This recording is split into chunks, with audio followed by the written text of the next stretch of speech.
So being dispatched after your leave was revoked, noticing that it said that they lost contact with the station on a planet Bathos 9, roughly 24 hours away.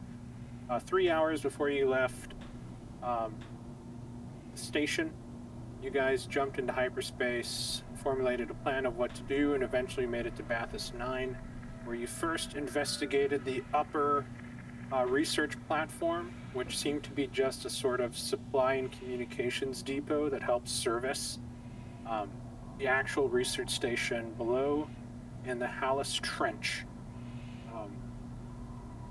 Finding 5 crew members that were manning the platform dead, drowned, all smiling, stiff, you guys began to notice certain time anomalies that did not match up with reports given by the corporation and reports found in data logs in the computers of the platform. Bracing yourself for what you may find, you guys jumped into a submersible and went roughly 1.5 kilometers down under the surface of the water in the trench to the research platform. Arriving at the submersible dock, immediately you felt the atmosphere change, and it wasn't just the pressure. The ambience and everything inside felt subtly hostile. The air was thick, it was hard to move, sounds echoed in ways sounds aren't supposed to echo. Everything about it just felt off. Exploring the top area, you found a survivor hidden inside the storage room who said that rations had long since rotted 2 months ago, even though fresh supplies were waiting up top but just never made it down. Again, more of this strange time dilation that you guys sort of clock to, especially Mia, focusing on the temporal materials research that she saw on the station register. It was at this point that Sergeant Bruce Tracy noticed that there was something off about the survivor, because he too was feeling the things and experiencing the things that the survivor was doing. Perhaps acting in a way beyond his control, he ended up shooting the survivor in the head, claiming that he had to save him. This caused internal conflict, especially with Dr. Quinton Quinquale, who is not understanding why Bruce is now losing his mind. This is a job that they're meant to do, and can't just kill people that are a part of your dossier mandate to rescue. Thus, Bruce was put in slightly house arrested, where you guys sort of carried him down into the second level habitat, taking him to the medical quarter, while Dr. Q and Null went on exploring everything. Null in search of another synthetic, the synthetic that was manning the security depot, or the security room. Same model, not sure if it's the same make, could be newer, he didn't know, but he's trying to search for a way to upgrade his security clearance without having to try to hack into anything. Null and Dr. Q found the second level to be very off-putting and didn't want to do too much in ways of exploring too far without needing to, relying mostly on IR and the doctor's bioscanner. While in medical, a body was found of the chief medical officer, some notes and some self-inflicted wounds that he had, mostly from restraints that he looks like he put himself down to, looking into research notes and not really tapping into any of the computers yet. While Mia also had a sort of strange, almost emotional episode where the doctor saw her kind of freeze as she touched one of the morgue drawers before she began to vomit salt water, catching her breath. The doctor, more confused, sort of kept his distance a bit, asking questions, not really going up to her, and when he did, Mia sort of fended him off, saying, "Don't touch me." And it was at this point that Mia noticed a wall panel vibrating almost violently in place compared to the other parts of the wall. Just this one particular panel that Bruce also picked up on.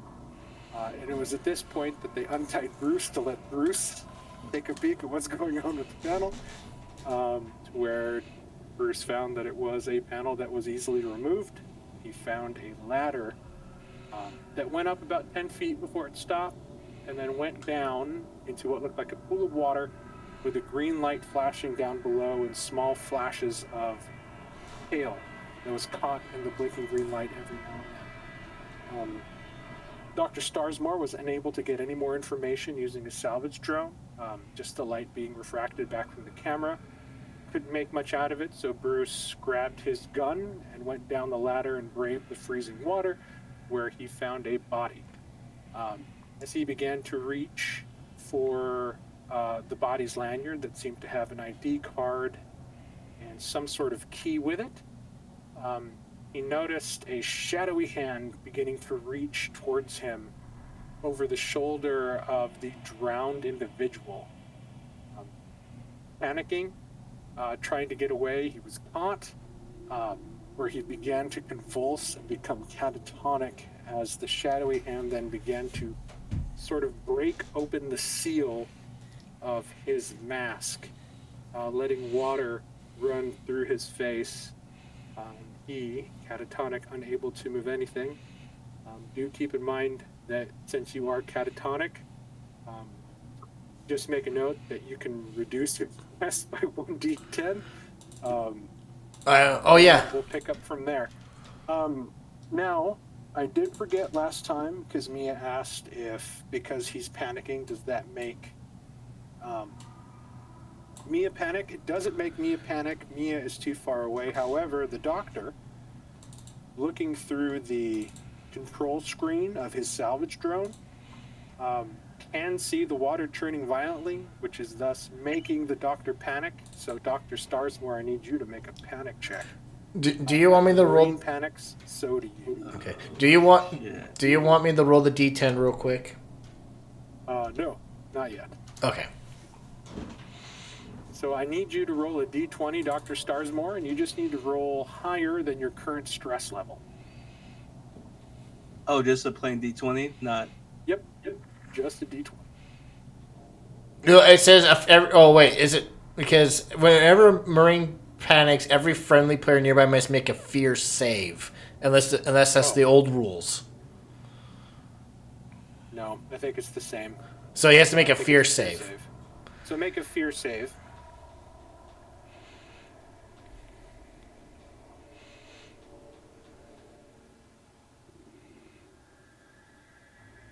Okay, so that's a failure. Now, you're not panicking, right?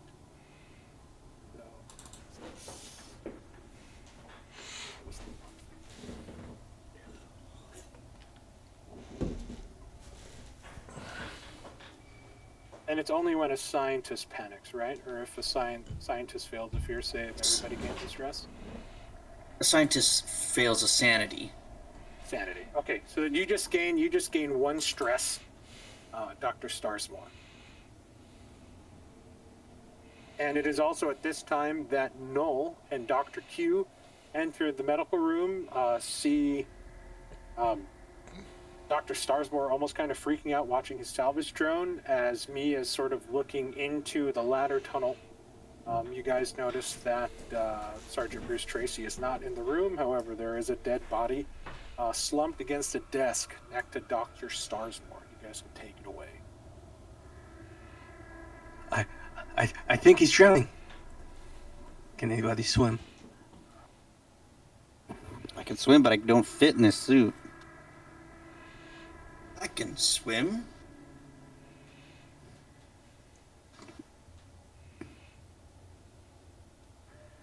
Sergeant went down this tunnel thing. He's apparently drowning down there. Is he? You need to act quickly, and I will start. Is it where Mia is, or where Dr. Starsmore is? Mia. Nope, it's where Mia is, and then you can see kind of in the green box that sort of represents the ladder So it's a very tight space. Definitely if you're wearing a vac suit or advanced battle armor, you just cannot fit into the hole to access the ladder to go down. It doesn't seem like this place is meant for human traversal, even though there is a ladder. On all sides, you see conduits, or maybe communication lines, power, things like that. And you sort of look down and you see that pretty much halfway down, this ladder is flooded, and the water is moving, but not as violently as what was described before. Is there a computer system in this room that I could connect to and try to drain the water out of this area? There is a computer system. I would like to see if I can find any controls for flooding or ventilation or something that I might try to drain or redirect the water somewhere. Okay, it would be over by Dr. Starsmore here in the... Yeah, So there's that's like a where I will large head. research table there, and there are screens. You sort of have to move the dead body over a bit. And you notice just by the face identification of the roster and everything that this is Chief Medical Officer Tully. Or Tool, sorry. So Go ahead, Jay. Mia's wearing advanced battle armor, and is Dr. Starsmore wearing his vac suit? I don't believe Dr. Starsmore is wearing a vac suit. Which suit was it? Hazard? Just about. Yeah. Like, the hazard suit could fit in there. There's just that janky period where you kind of have that air tank on the back that might sort of bump, but you're definitely not as big as if you're wearing like a vac suit.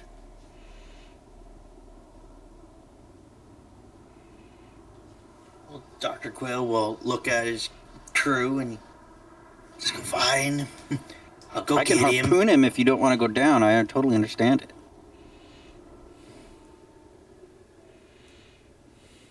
As much as I would love seeing that, Take, I think take the this. I'll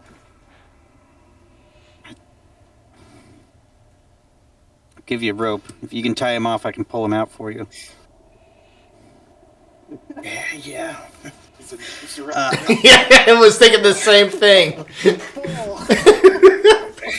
Anybody ever go magnet fishing?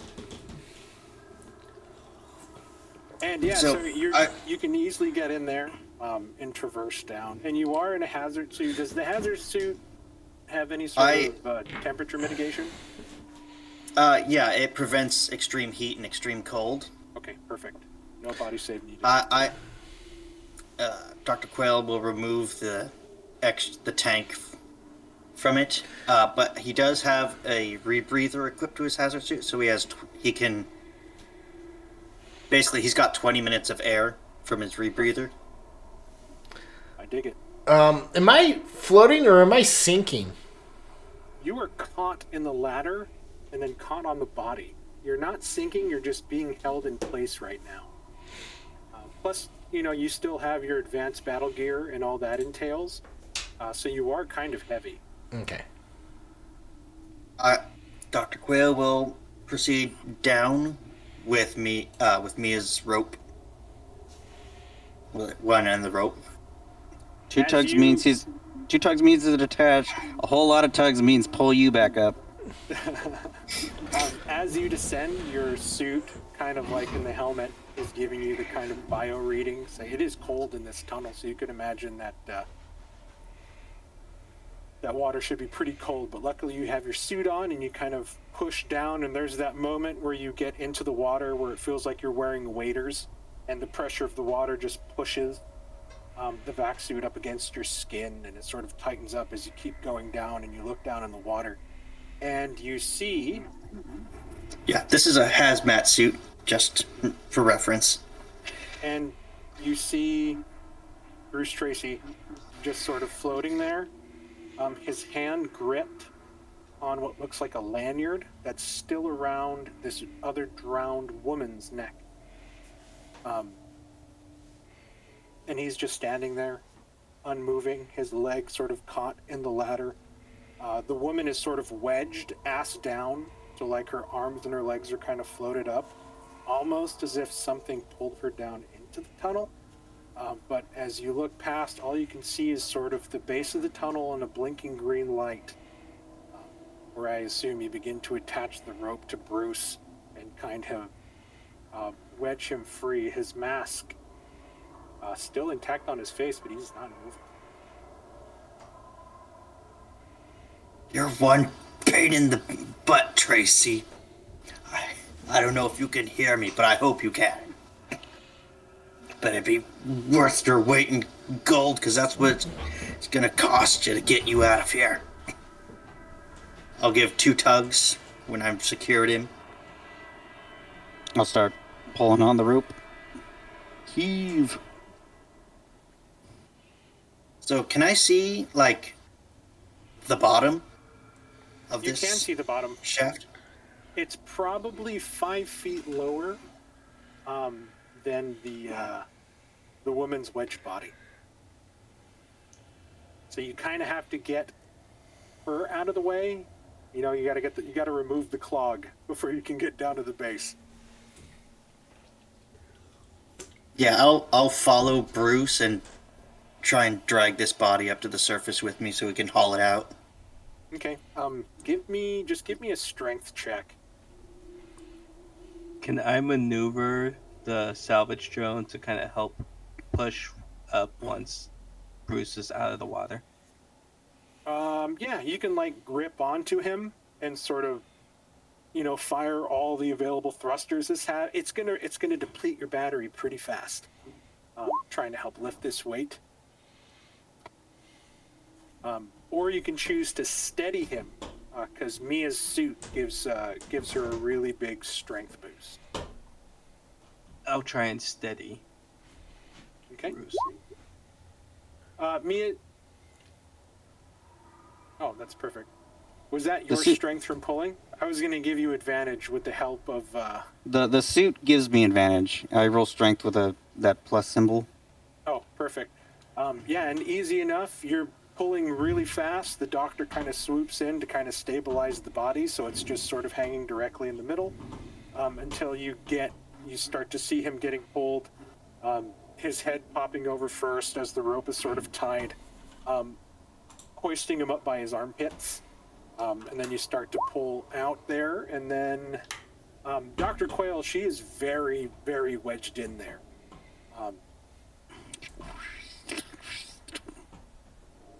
Do I need a stress for this? I'd say so. More so, like right now, you're like, I could just cut her in half. She's dead anyways. Kind of like that kind of feeling. Like this is ridiculous. But she's wedged there. You she's read wedged my there mind, pretty Mark. good.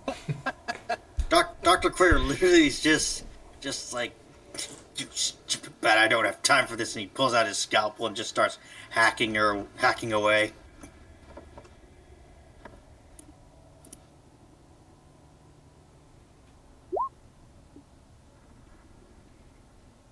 Did we pulled Bruce out, right? You did get Bruce out. He is not moving. Mask is on his face. His skin is actually very pale from the cold. As he doesn't have any sort of protection. He's just wearing his standard marine armor. Like no thermal protection, like what the hazard suits or the vac suit or your advanced battle gear would provide. Doctor? Bring him here, and I will see what I can do. And now he begins to convulse. Okay, I'll drag him over to Dr. Starsmore. And I'll just try and hold him down. Dr. Starsmore, he begins to convulse. Mia puts hands on the shoulders. He's still convulsing. You look at his rebreathing mask, and you notice that his mask is beginning to fill with water.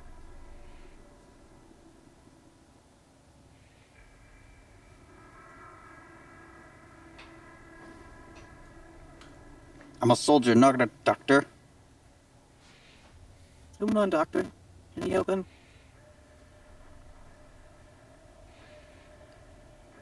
Dr. Starsmore?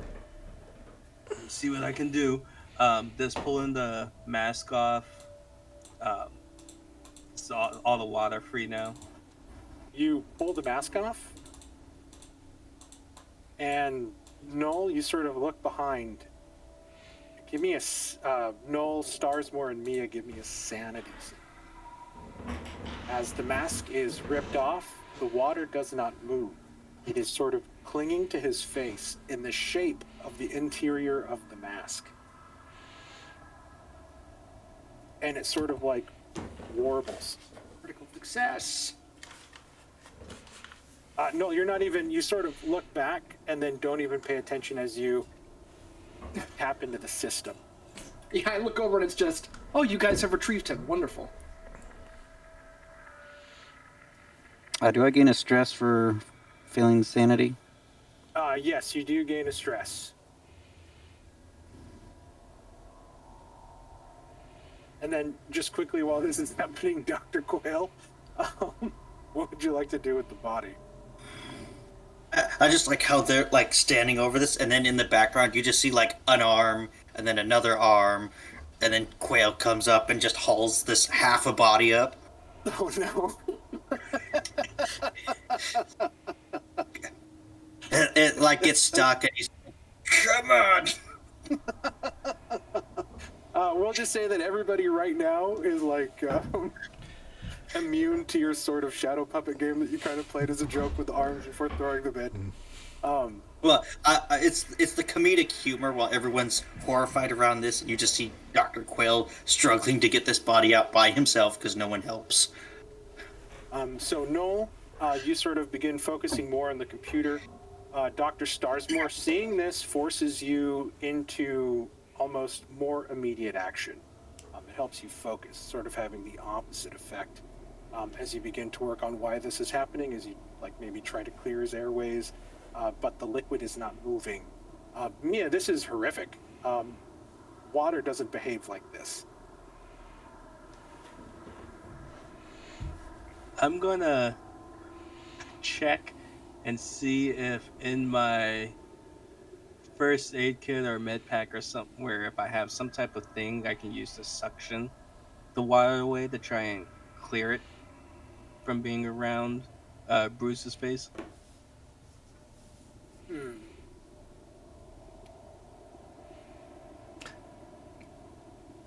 And am I drowning? Right now you're drowning. How you're drowning is a complete, absolute mystery. Because your mask was tight against your skin. Right. But there's water currently on your face, in your mouth, in your nose, sort of in a mask, unmoving. Almost like zero gravity is keeping it on your face. Doctor, you reach in your pack and you sort of reverse engineer quickly. Give me an intelligence check. Maybe you need to do that thing where you poke a hole in his neck or something. He needs to breathe. Oh, no. No. Oh, a trach? Tracheotomy. I saw him do it in a movie once. Doctor, give me an intellect check. You try to, like, you grab the the CPR mask with the pump, and you try to do it in a way to where you can sort of suction it out. In your haste, you sort of separate the pump from the mask. Hands are a bit shaky as you're moving a little bit faster than what you intended. And his convulsions begin to rack even harder to the point to where like his legs are lifting up and his back is arching, even with the full force of Mia holding him down. What do you do? Oh shit. I'm going to Give me a panic check. Roll a d20.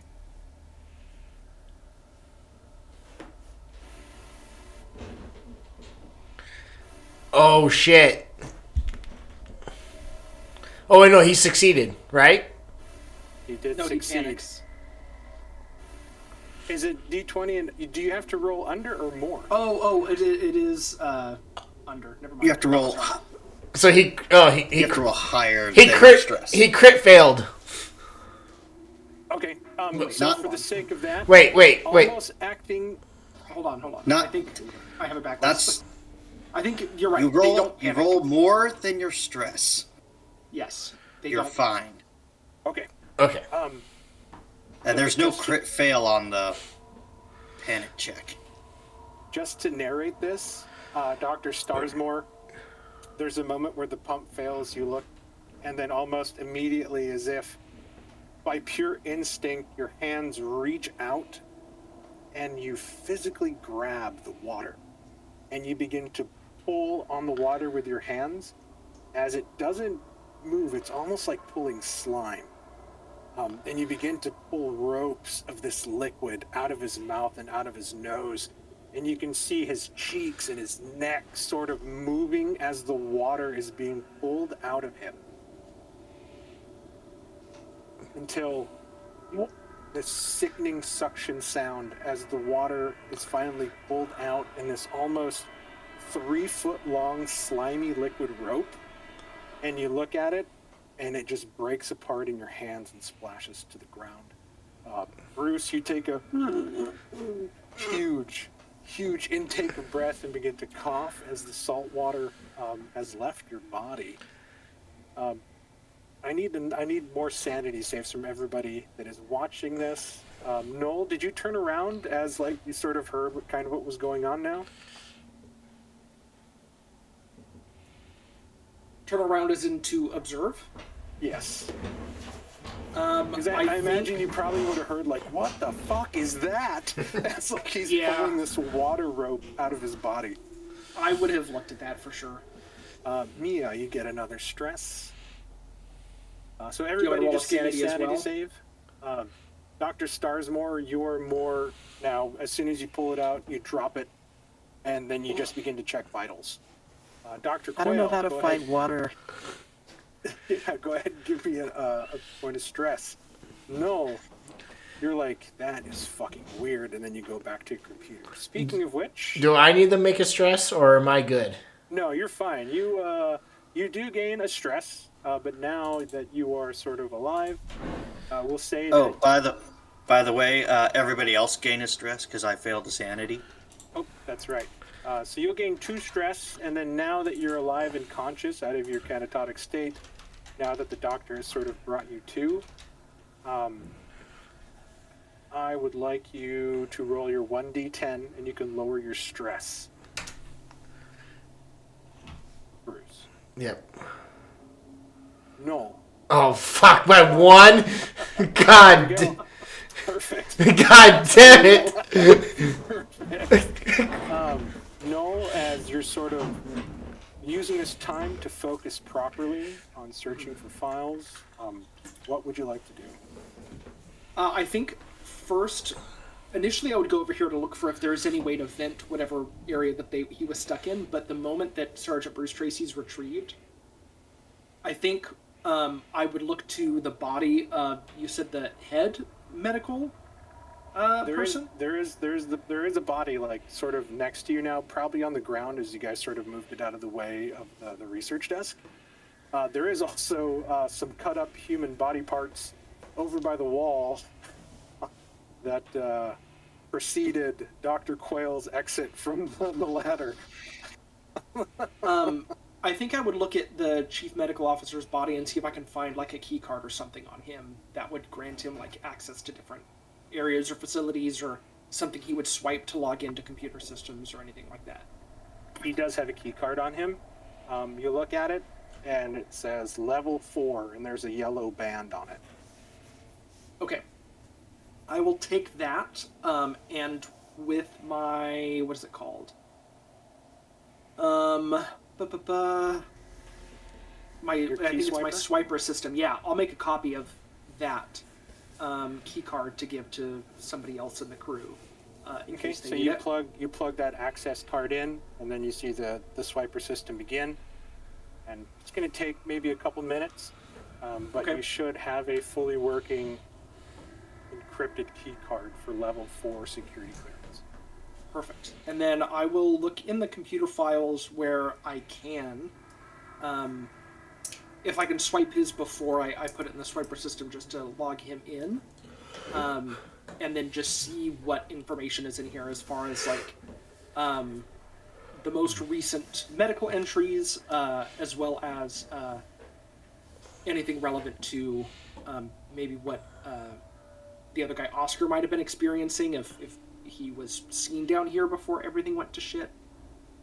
Just whatever, like medical logs or records I could pull using his key card. Okay. The latest, the last sort of thing that you find, information-wise, is this.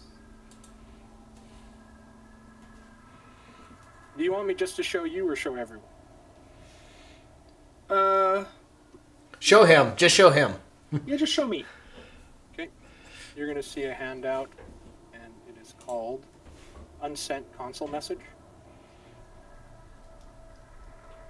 And then you're going to see 3 medical logs.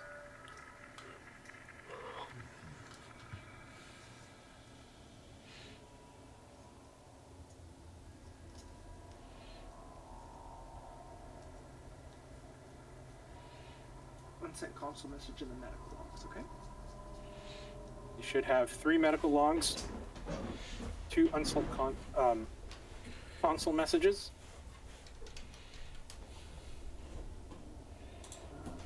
And I'm going to type something to you.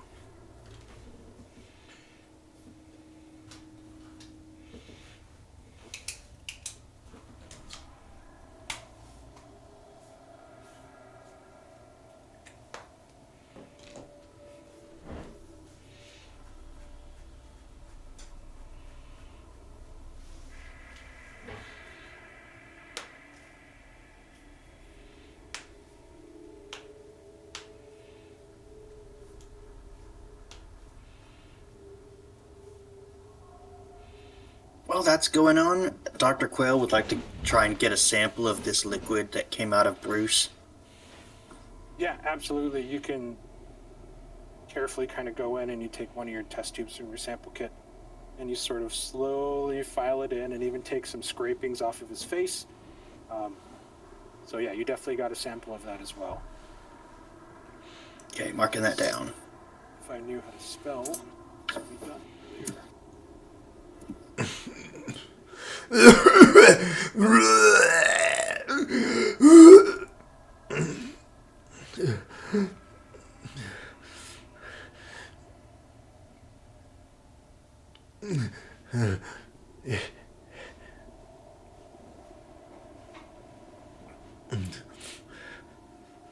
Something lifted my mask while I was down there. Dr. Mia, you know for a fact that this is a lie and that his mask was firmly on his face. Nina is taking it away because she's really freaked out. As soon as Bruce is like, something, he goes, "Oh, shut up, Sergeant."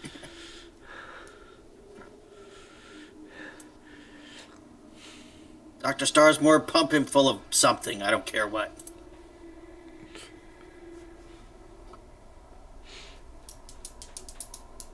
Take slow breaths, Bruce.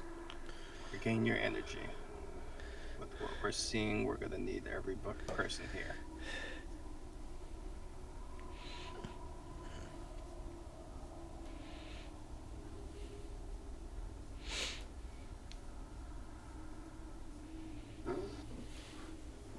Dr. Quayle, did you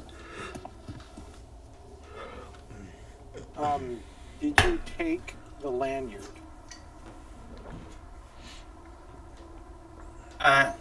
Yeah, from the body. It's on one of the arms. So you sort of grab the lanyard and you see this lanyard. There is a badge on it that says Dr. Malin Var. And I believe Malin Var was cryobiology. Mm-hmm. I'll be sure to hand it off to Nolan. It's like, what do you... Oh no, Dr. Malin think you could Var do is something with that? Dr. Malin Var is xenobiology. And there is also an access card on that lanyard with an orange stripe that says level 5. I can make a copy of that as well after I finish making a copy of the doctor's. Level 5 would give us higher clearance for sure. Deuce, make it so. Will do. Once the doctor's card has been copied, I will make a copy of this one as well. Did you two never find anything interesting in those other rooms? Something less Oh, there are freaky. plenty in. Nolan and Dr. Quail share a look. It's like, well, there's plenty of interesting things. Nothing that can aid us in our mission.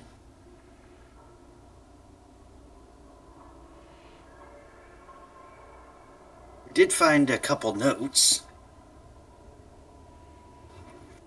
I believe. Unfinished journal entry. He'll pass those around.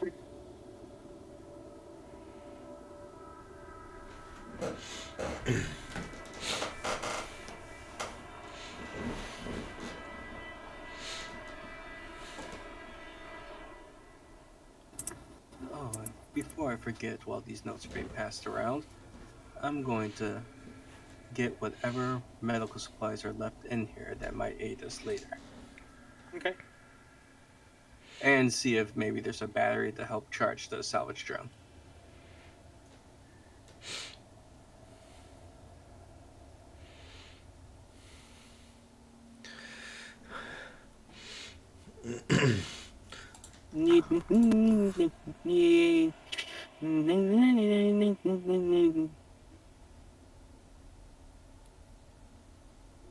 It's got you too. Shut up. I know what I got me. I'm trying not to freak out. What do you do? You find, Dr. Starsmore, that the cupboards in here are almost bare. You do find some bandages, some topical cream. You only find 3 stim packs and 3 healing packs as well. It looks like this place has been kind of run through. Some things look like they were taken. A lot of the cabinets were kind of left open. Noel, as you kind of go over, basically you're seeing the last 3 medical logs of the last 3 patients that came through here, all overseen by Chief Medical Officer Toole. You see, like, the first medical is just a random assortment of crew members that came with sort of the same symptoms. And then the last 2 was one Dr. Anna Philberg, which you know is the acoustic specialist, and one of the lab aides, Theon Gratz. Yeah. I will share some of the information in a second. In regards to that role, I'm wondering if I can use one of my items to help me make this easier. I have a keylogger. I don't know if this would help, but it records all keystrokes, inputs, or button presses on a node. It takes a few rounds to install, so I can use it, but would this help make this easier if I'm looking to put in an encryption code? If you're looking for an encryption code for a keylogger, it would take you a while. You kind of know, doing the math, that trying to break any sort of long encryption code like that, without the help of AI or anything like that, would take quite a while to break. Okay. I'm just trying to think of what I could use out of my hacking toolkit to make this easier.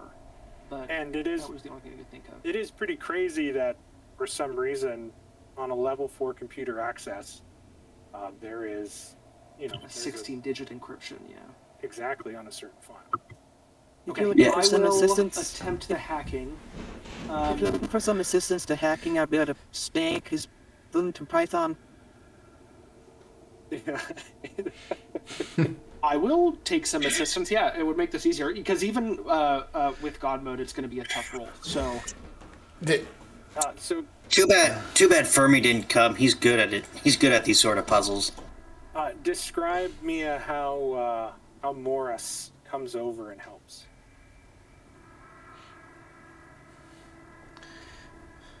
Well, I had always pictured him. He just plugs his tail into like a USB port and does that thing, but maybe that's not how it works.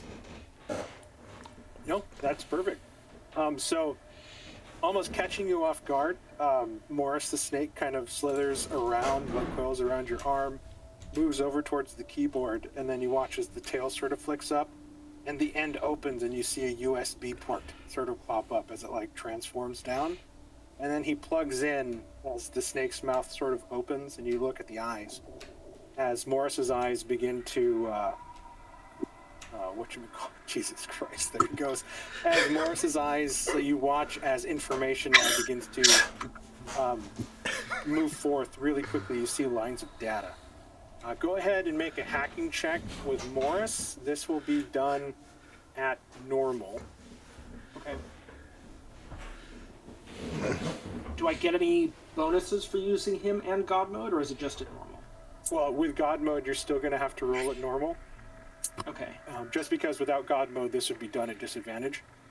Okay. But you will So- get a bonus. That's not including his like expert 10% or whatever, but that's not going to make it anyway. Okay. And it's... Morris is trying to sort of help bring down the firewall defense to sort of help you get in quicker, but Morris is even having... Morris, stop playing Snake. This encryption is beefy. Stuff. Okay. Didn't say the magic word. Didn't say the magic word. Nothing for modifier. Oh, God damn it. There was no modifiers I could add to that or anything? There was no modifier since Morris did not make was his so hacking close. check. I will gain 2 You don't know it, but you were. You don't know it, but you were off by like 1 digit. So you begin to get in there and start typing in and everything. You get to a point to with the aid of your keylogger and everything, you think you have a pretty good sequence, and then you hit enter. The screen goes black. Shit. That 6 was supposed to be a 9. Well, there is a heavily encrypted file in here that I think I just lost access to, despite the wonderful assistant, Morris. What I was able to find was some messages and some medical logs sent that I did want to share with everybody. First one were a variety of crew members reporting similar symptoms of a low-frequency tinnitus and pressure behind the eyes, and mild disorientation. But this was all chalked up to deep sea pressure and the mechanical vibrations and the transition to coming down here, as well as shift fatigue. The more interesting ones are the medical logs of Dr. Anna Filberg, the acoustic specialist, who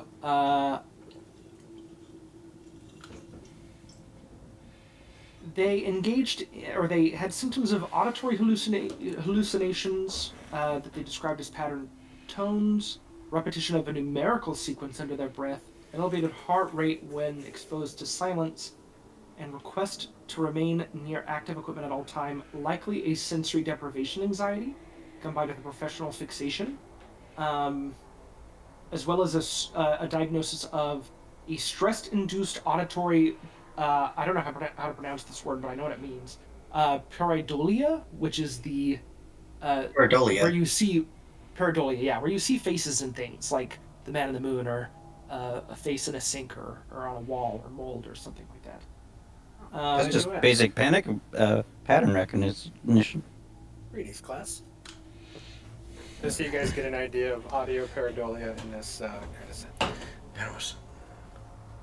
While you guys are sort of going over medical logs, Sergeant Bruce Tracy, what would you like to do in the galley? I'm looking for food. He for some reason he's hungry, so he's just kind of looking for a snack. Okay. You do see randomly spread around.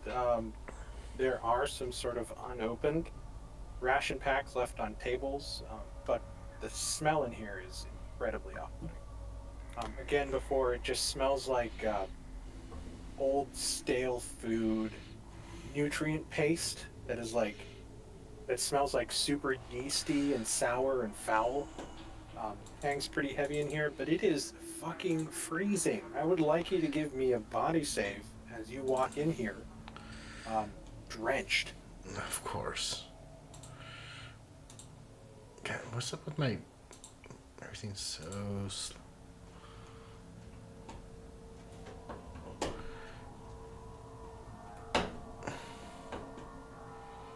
going to take 2 points of damage. You're going to gain a stress as you sort of just forge ahead in there and try to look for some food. Give me an intellect check. We'll go back up to the medical bay. Noel, back to what you were saying. Wait, me, an intellect check? Yep, I need you to give me an Okay, intellect check. I just wanted to make sure. Fuck me. The last file on here was for Medical Officer Lab Aide Theon Gratz, who came in for dermal irritation and subdermal calcified nodules, muscle spasms, and, weirdly, reports of involuntary movement that is synchronized with machine cycles.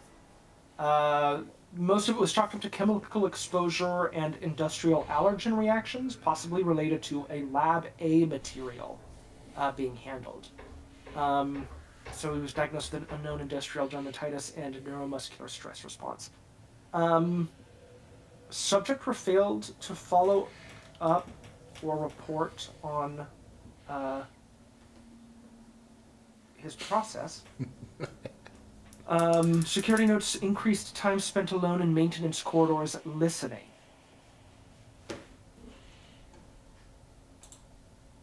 Interestingly enough, the acoustic specialist also noted that they were hearing sounds, but stated that they were comforting, not imagined, and there was no delusional framework noted. It seems that whatever temporal thing that is happening here, at least that we assume is happening here, is in part related to acoustics in some way.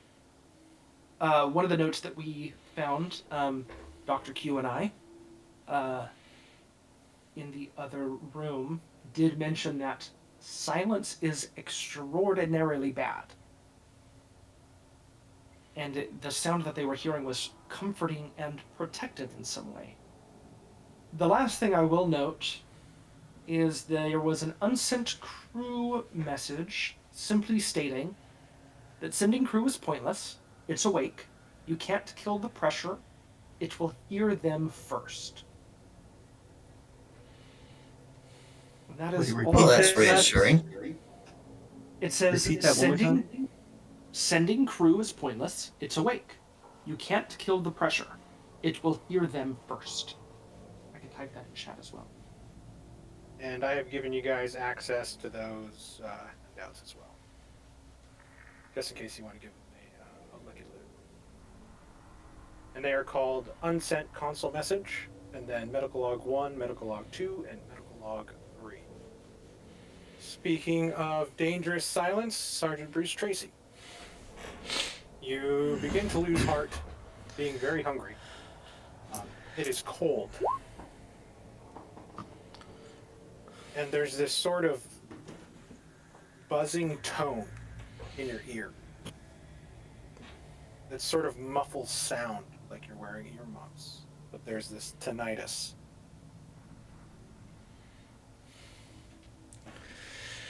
You sort of scratch out your ears a little bit, shake your head, but it's still there. You begin to hear this.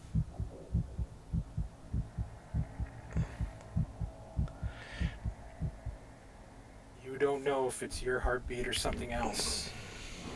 Each bump sort of begins to resonate in your body. Each one sort of a shockwave.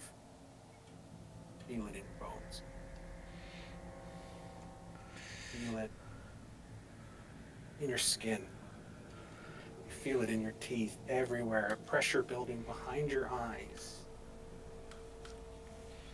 Through the silence, you think you hear humming.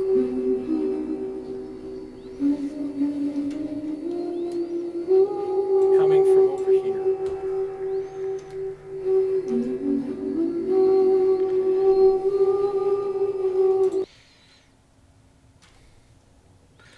It is freezing here. Cold to the point of ludicrousness. This is the sort of cold temperatures that they tell you that space feels like. You see your breath mist in front of you in a thick, heavy cloud. You look down and you see that there is sort of wisps of smoke, very cold smoke, coming from beneath what looks like a rated floor panel back behind a counter. You sort of begin to kind of feel your teeth chatter. You begin to sort of shake as you sort of bend down towards the cold. Now, even colder than before. Give me another body save. You can hear the humming coming from the grate. I can't remember if that's good or bad. That's good. That's as good as you can get. Okay, I couldn't remember if it was 99 Your bad. body has sort of found this weird equilibrium where your adrenaline now is pumping so hard that you don't feel the effects of the cold. I think that's stage 2 hypothermia. I was just about. What would you like to do? Well, you say smoke coming from behind a grate, so I would like to investigate that. You see that it is, now that you sort of take a look at it and you sort of clear away some of the garbage from around it, you see that it is some sort of access panel that goes down into the ground.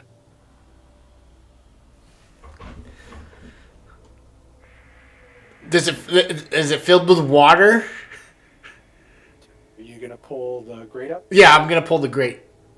You pull the grate up and the cloud sort of erupts out. It is frigid in this tunnel. You could imagine that maybe there's like a nitrogen pipe that has burst somewhere in there and it's just leaking coldness. As these cold vapors sort of come up and sort of lick at your skin, where it touches your soaked shirt and armor and garb, it becomes just frigid hard. Yeah, I have. Crusty sock style. I have to. It's cold, bro. I It can't. is really Yeah, cold. I don't have the hazmat suit, so unfortunately I can't go in. So I'm gonna back away. And it is a tight spot, just as tight as that other tunnel. You imagine that if you had to go in, you would be on your hands and knees. Yeah, I'm gonna back away just so I don't because I don't I know I'm because I know I'm gonna freeze if I go enter it. So I'm Fire grate.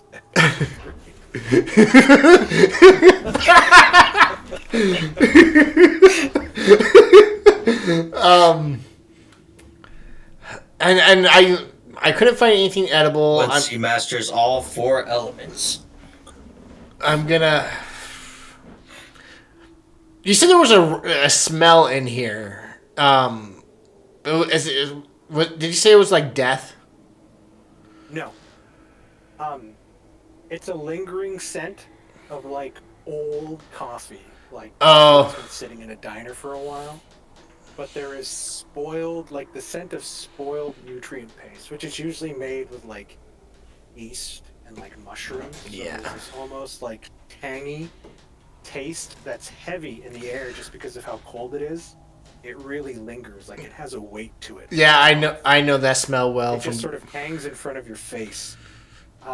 And it's pretty strong and concentrated. It just smells like old, disgusting food. Yeah, it's like going to the dump. I'm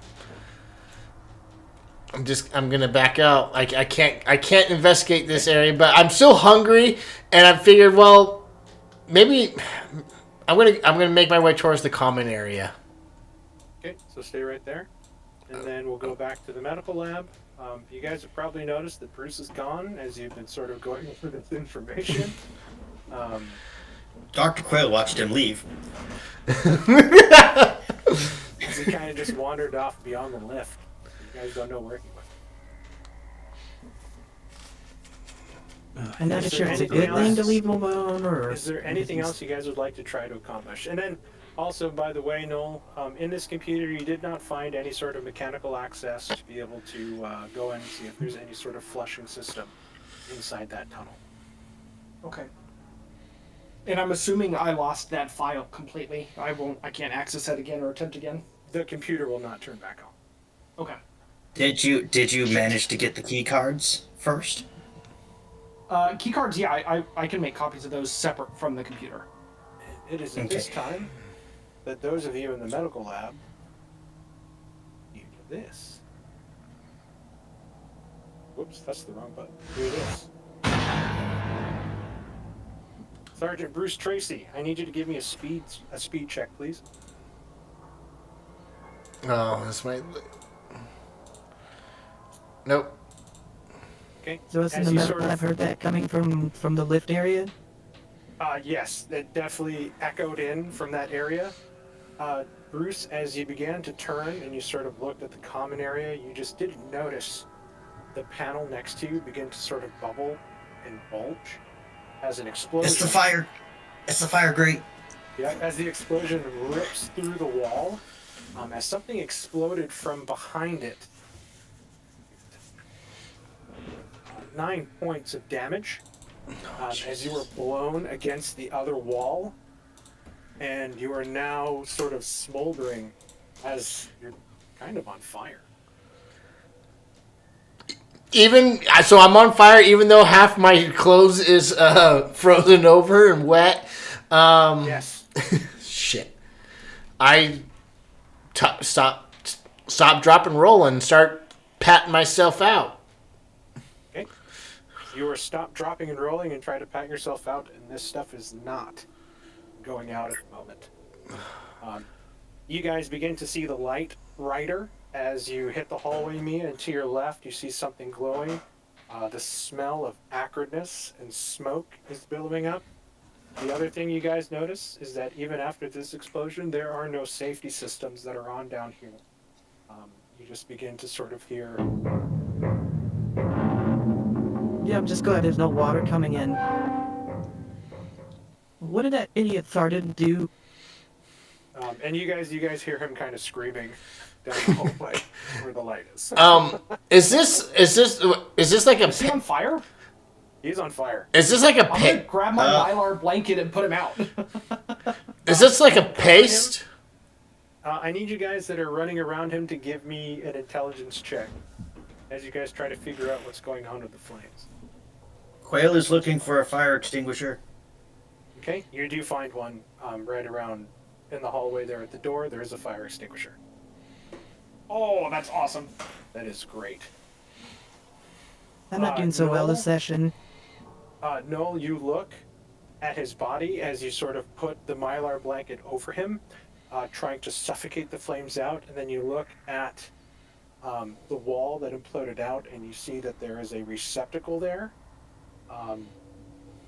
This was a chemical battery that exploded, just overcharged and exploded.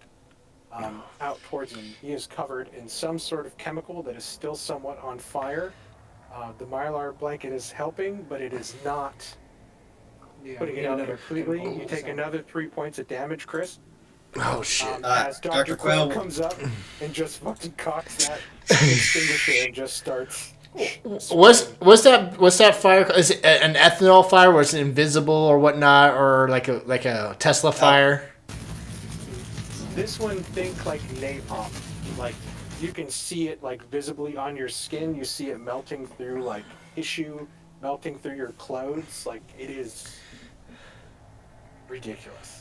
God. Can I take my combat knife and try and cut the burning cloth away? Just get the burning stuff off of him by cutting it away. Yeah, easy enough. And you see that he's just kind of a wreck. He is hurting. He is in a lot of pain. I'm gonna pull I out will the hit him with a health stim pack. pack. Sorry, go ahead, Brad or Doug. I cut you off. We were thinking the same thing. I pulled out a health pack when you said a stim pack. Okay. Oh, should be helpful. Let's see. Where is it? Where's the map? You want me to have more Roll spider? for the health pack. There's a first aid kit. I assume the fire extinguisher got him out. Oh yeah, the fire extinguisher teamed up with the blanket, helped suffocate the flames enough. Where is the health pack thing on? I see stim pack, and then I see first aid kit. There's an auto med. That's it, auto med. Where is that at? There it is. Nanotech, body save.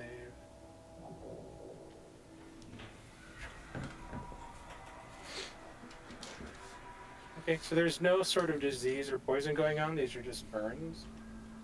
Doctor, why don't you give me like a first aid check?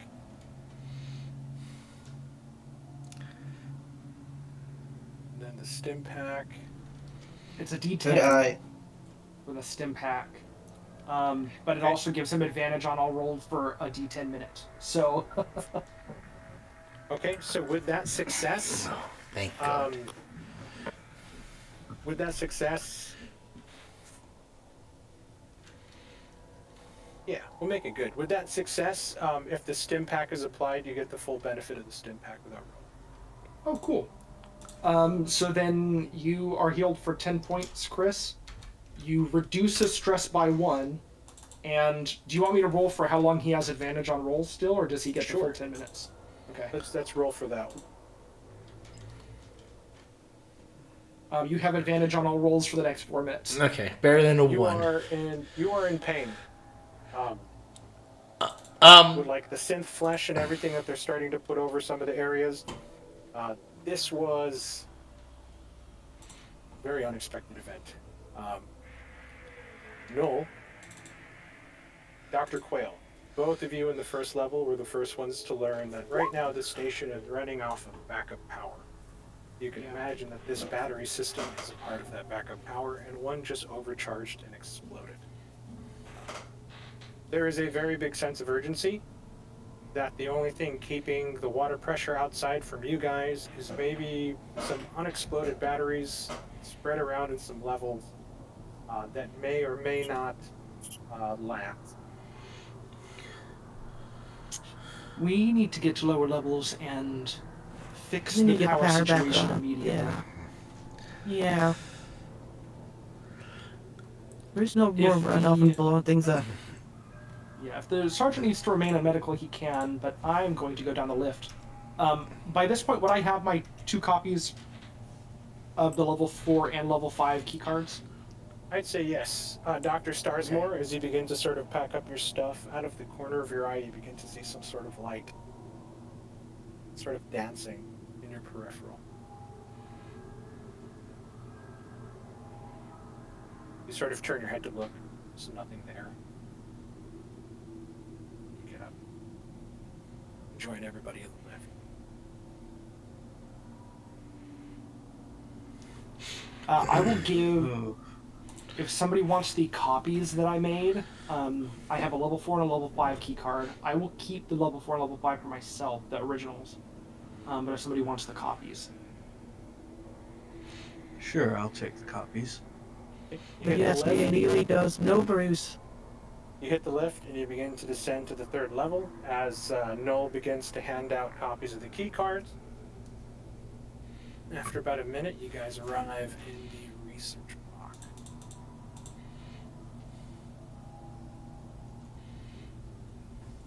Signs directly outside the lift shows specimen holding tank to the east, server core and the wet lab to the north, lab B, harmonics and theory to the west, and to the south is the abyssal observation hall.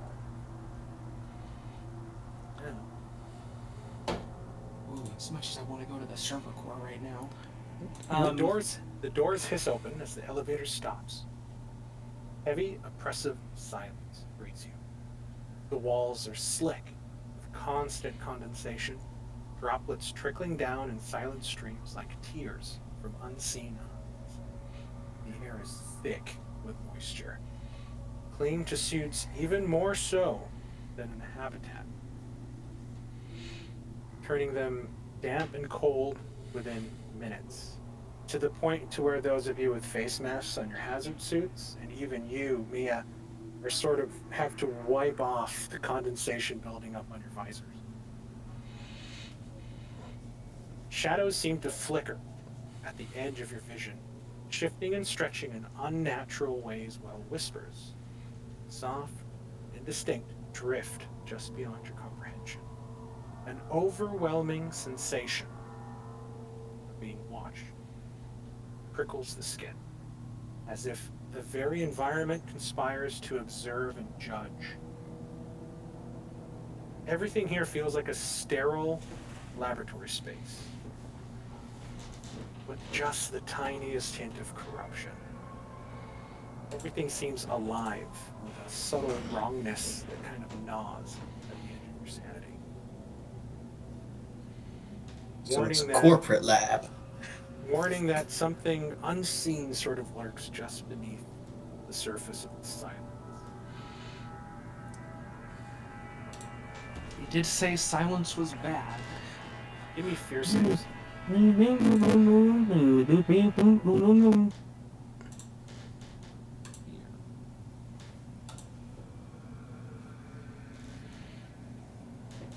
Dr. Starsmore, gain a stress. Noel, you're doing pretty well today.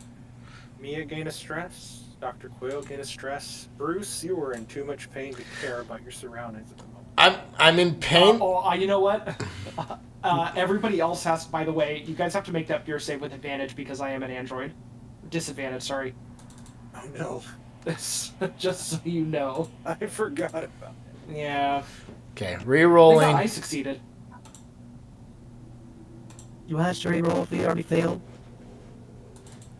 I would say you might succeed. Yeah, just Well, I roll rolled again. to see if I crit failed. Yeah, rolled again to see if you crit fail. Alright. You guys are good. Okay, so I I gain. almost made that one. I'm assuming I gain a stress now. Yep. Oh wait! What I should roll with advantage or whatever because of the stem pack, right? So Oh, I guess for you it's normal, yeah. So do I still keep that 34? So you are still in too. So you still are in too much pain to care. Yep, you're good. Okay.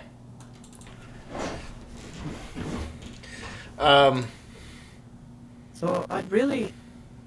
That may seem to be where everything's coming from, but I'd like to check out harmonics to see if we can get rid of this, but... I also want to say we were looking for the generator somewhere, and that doesn't appear to be on this level. Yeah, do we know what floor the power station was on? These were the only floors that on the map told you kind of what was there. And if you remember correctly, on the map, this room here was blacked out. And the Yeah. lower two levels were blacked out as well. I would... Sergeant, before you go too far off, should we look for a lower level to see if there is an actual So generator as room you- somewhere? Hold on, as you begin to call out, because he already stepped into that room. Opens the door, all the water flows in, we all get crushed and die. Sergeant Tracy, you sort of block out the sound as you're sort of drawn down this hallway towards this large room. You step in, you see a long viewing wall, cracked and littered with stress fractures. Beyond it, only black ocean. When the emergency lights flicker, silhouettes move outside at impossible angles. Surrounding the lower floor of the platform is what looks to be observation monitors. In the middle of the large viewing window seems to be a black stain that separates itself from the surrounding on the ground. The pressure systems within this station must be working overtime within this observation hall. The need to sort of put the station back into main power and off backups is even more crucial.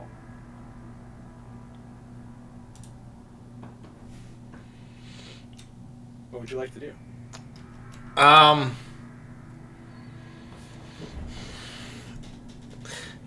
You said emergency lights. That doesn't mean there's emergency power running like in the computer system, right? The computers are kind of on. It's kind of like local only. There's no servers are down. Right. I just You walk up closer, and just everybody behind you's like, Bruce. And you walk up and you see that they are just monitors.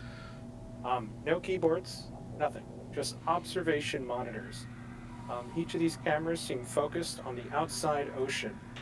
But it's just a vast darkness.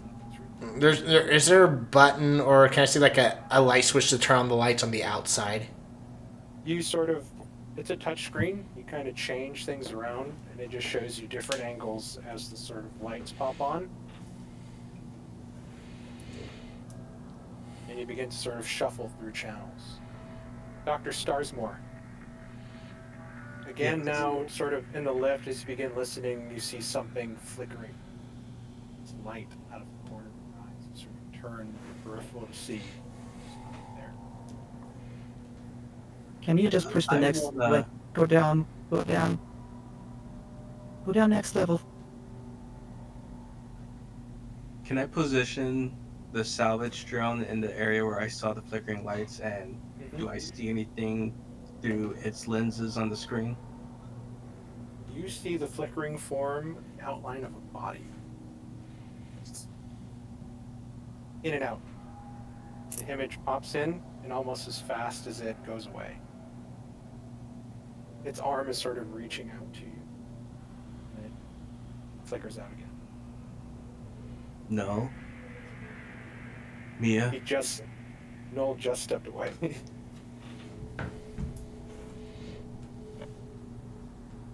Mia, take a look at this. As I'm kind of inching away from the arm, if it seems like it's getting closer. About which way is it coming? Sort of out of his peripheral, kind of right where you're at. Bruce, as you sort of look at the monitor, you hit one channel and you see something floating. Sort of shadowy form. Unmoving, just sort of doing like almost like a slow cartwheel. As if kind of caught in some drift.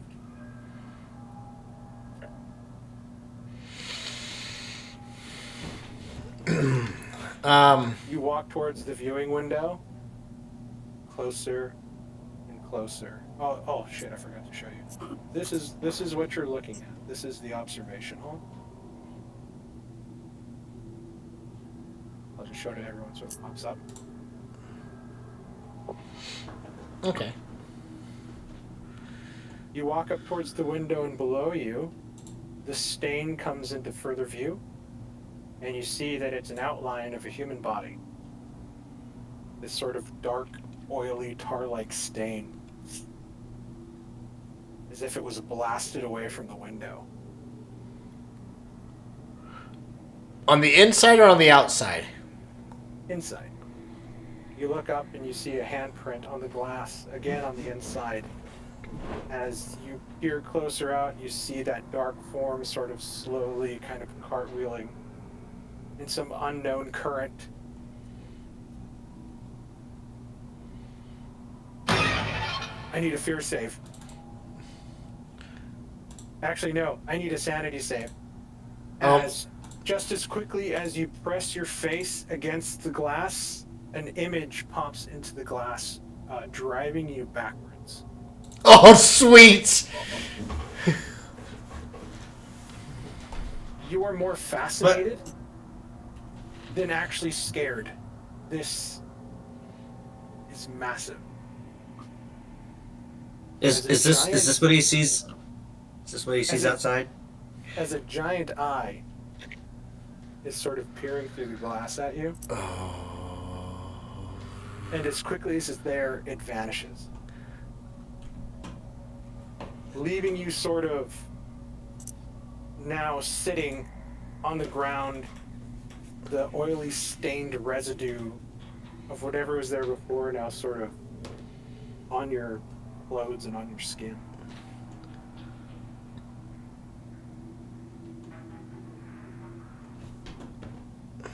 He's gonna do kind of a quick sweep of the path that Starmore was worried about. You saw the image as well, sort of reaching out. This image flickers quickly, almost like a video with bad network reception, just sort of phasing in and out. You walk down further, don't see anything. Instead of reaching out now, as Mia walks past, you see the image of the person now sort of looking at their hands. And then just as quickly as it's there, it's gone. In the next image, you see the fists clench as if it's screaming. And then the image goes away.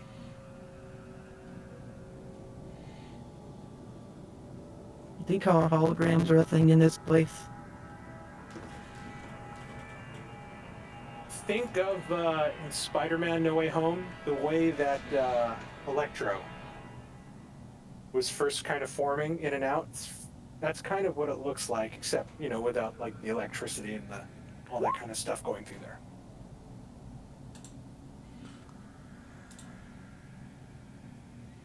I think we need to turn the power on. I think there must be carbon dioxide buildup or something on here that's messing with our heads.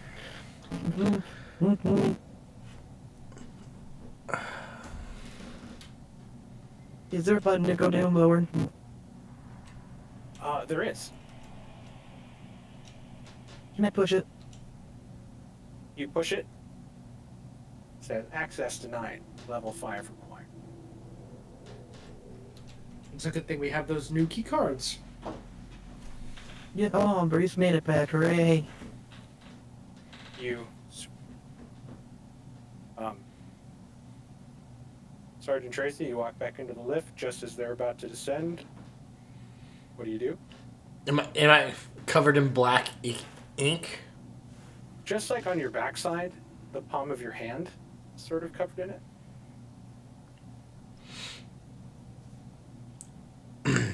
You find the generator?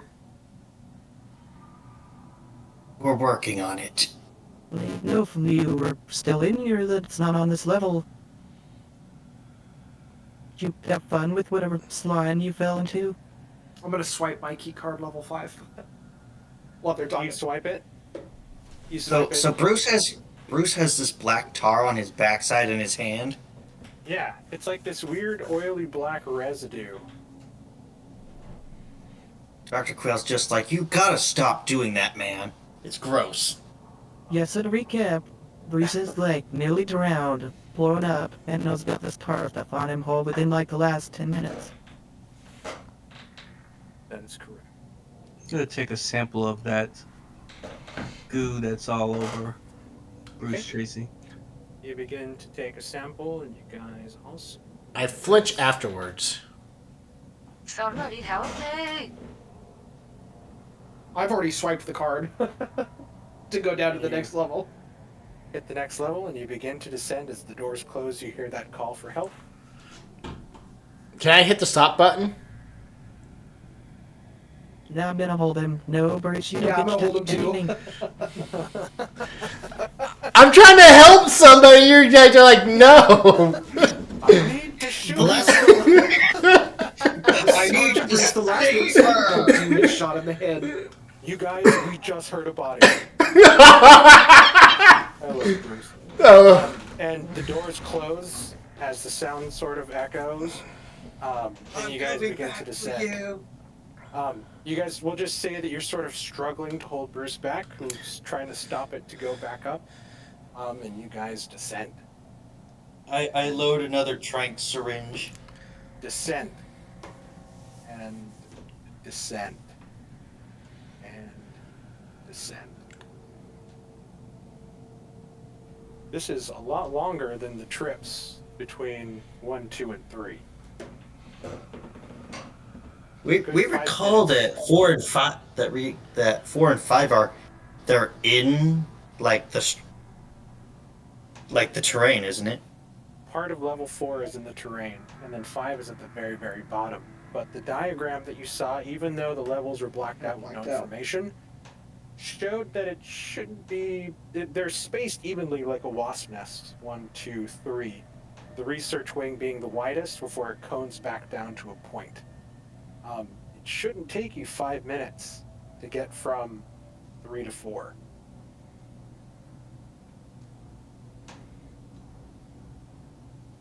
I don't have any math, but could I do an intelligence to see if like the try and calculate like if this is like proportion to like the time displacement that we've kind of assumed Yeah. is going on. Go ahead and give me an intellect check. Can I do that same check using mathematics? Yeah, absolutely. His I'll intellect just- check can help you with mathematics if you want. Yeah, I'll just do an intellect check to help you with the math.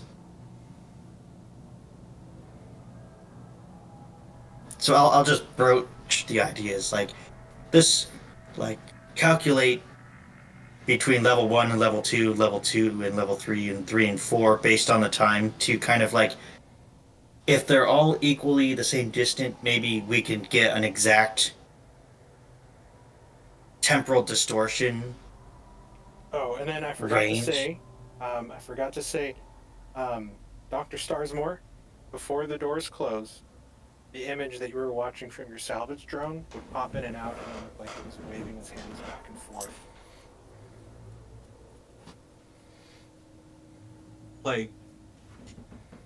Like waving like to get my attention, or more waving like it's waving high. I don't know. I will leave that up to your interpretation. Both arms waving, crossing each other in front of its face, in and out, blinking, sort of screaming. Okay, Did with the the shape- 61 to 65, with using the mathematics and just sort of with the help of Dr. Quayle's sort of vocal input as you guys try to work out this formula, judging by how fast it took you to travel between 1, 2, and 3, and how fast you've traveled here, calculating the distance between levels, that you guys have gone, Jesus, almost like 1,000 feet down? But that's not right. There wasn't a 1,000-foot distance between 3 and 4. As the lift stops, bing, opens. Directly down the hallway in front of you. Please reveal. Thank you. Is the beginning of a chamber labeled airlock and We're decontamination. still on level 3. Yeah. Oh, damn it. Sorry. As you guys move That to elevator is really slow. level 4, airlock and decontamination.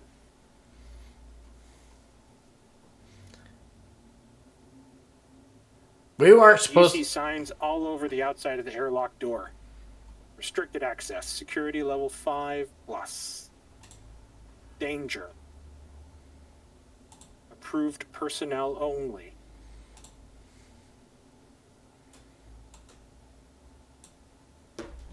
Dr. Quayle looks at the two people with their security access keys. Oh yes, my apologies. L. So, Mark, maybe I misunderstood what Oscar had said earlier, the guy that we found alive. Yes. Oh, if Did only he we could ask him say- right now. That administration was below the level that we found him on, or did he say it was at the very bottom? Administration was being run out of level 3.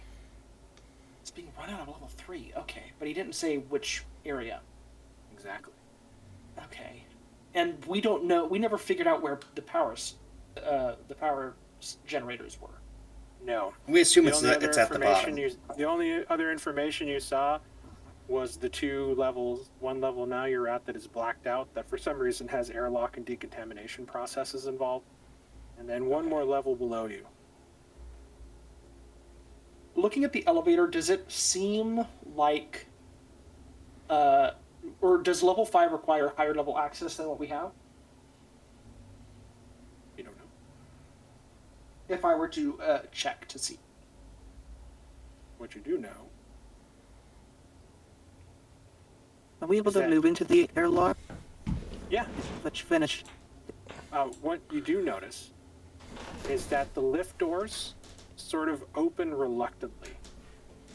The metal actually makes a protesting sound, sort of like a long, exhausted groan. You approach the decontamination. You see the key card access on the side. I need a key card.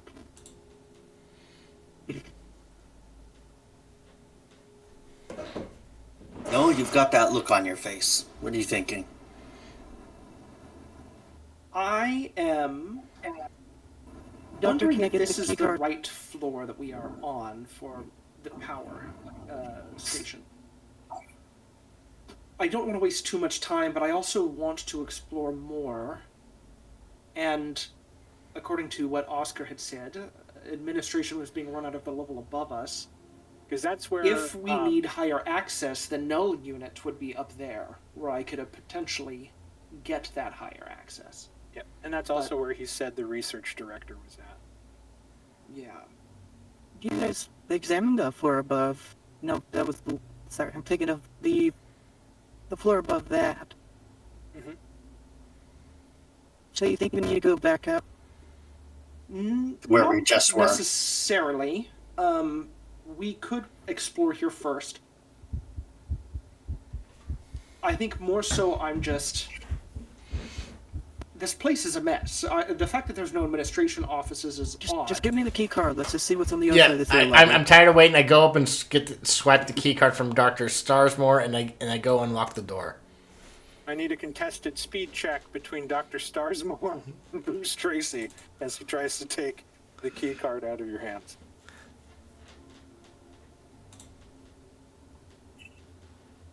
Oh, God Bruce, damn it. Roll another 0. Come on, you got it in you. Come on. I roll. Damn it!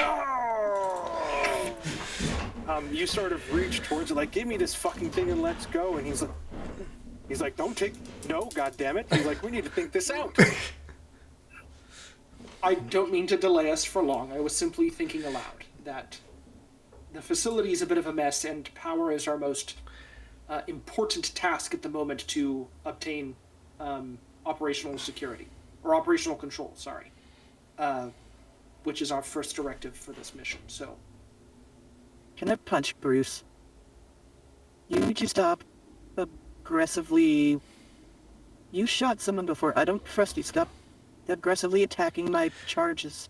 I was not attacking. I was reaching.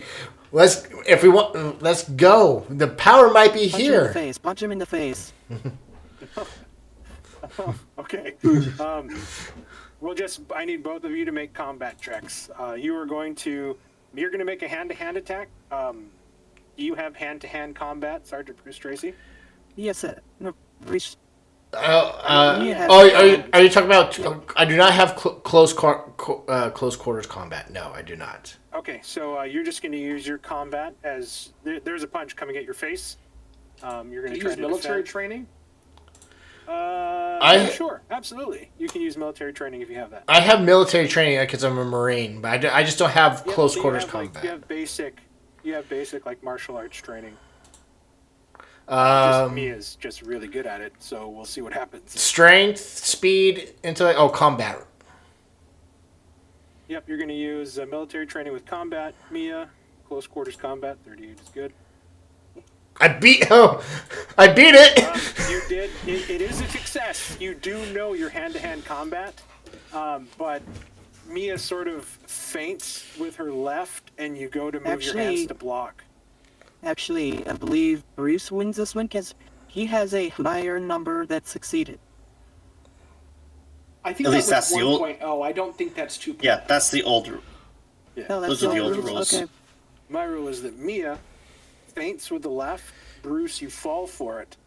And you're just not quite fast enough to fight against this sort of cybernetic monster in her advanced battle gear as that large steel-laden fist crashes into your cheek.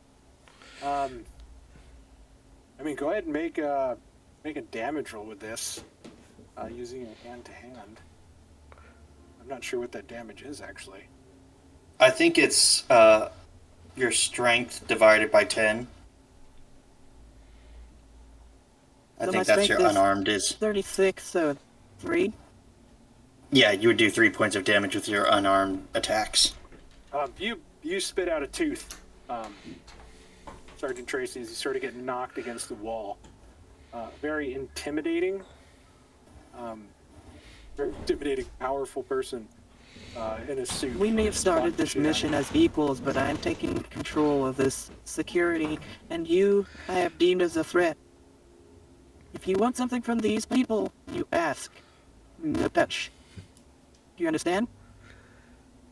I just take out a stem pack and I inject it. Oh, perfect. So you now have to Okay. roll a d10, Yep, roll a d10, Sergeant and you Bruce. have to get better than a 2 Wait, why? Go ahead. because roll a you may D10, overdose. Oh, so okay. Overdose. So so I have please. to. Roll a d10, and you need to roll. You need to roll a 2 or higher. Oh Jesus! You just barely succeed. There's actually a moment where you inject it, and your eyes go blurry, and you feel a faint sort of pain in your chest. And you sort of rip it out, throw it on the ground, and you sort of slap yourself, and you come to as the adrenaline begins to burst. Oh, that was weird. You're just like, oh, I got some pain in my. Oh no, it's going Okay, away. so So you can heal yourself 1d10. And you get advantage again for another 1d10. do I lose a stress? You do Yes. lose 1 stress. 8. Perfect. I'm back to. Sergeant Tracy, how many times have I told you not to overuse those stim packs? I've only used one. You're the ones who gave me one earlier. It's no Remind different. us never to do that. Remind us never to do that again. Got it. What would you guys like to do? I have advantage for 10 minutes. Doctor, would you like to use the key card, or do you want me to go into the airlock first? I'll swipe the key card. I don't like the sounds that the walls were making, so time is of the essence. The airlock and decontamination. The decontamination process takes roughly 5 minutes to complete. You can only fit 2 people in at a time.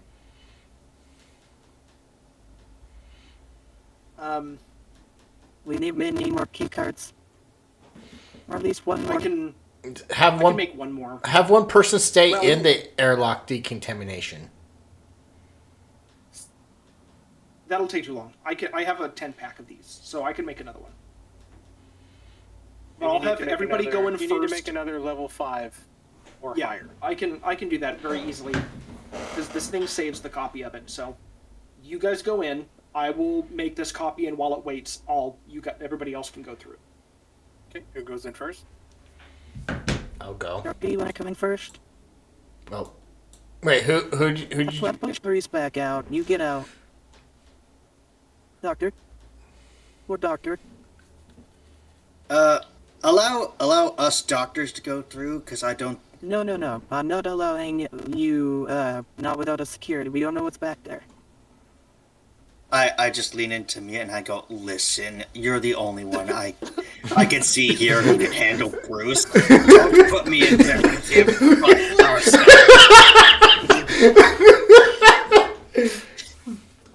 Once we're in there, we're stuck with each other for 5 minutes, and one of us is not coming out.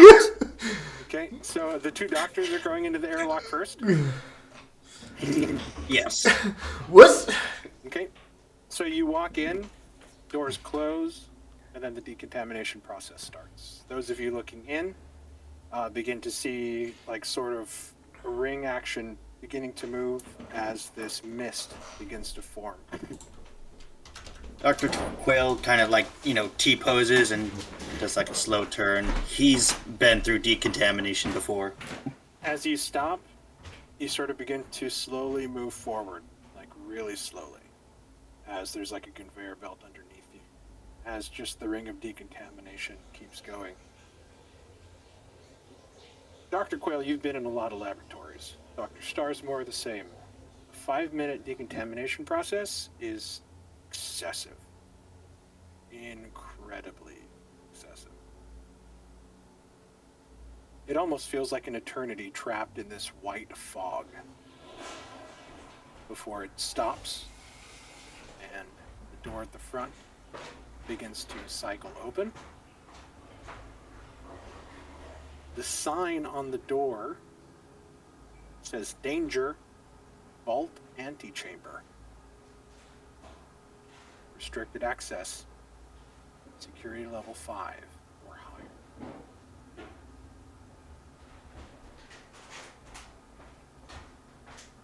Well, Doctor, would you do the honors?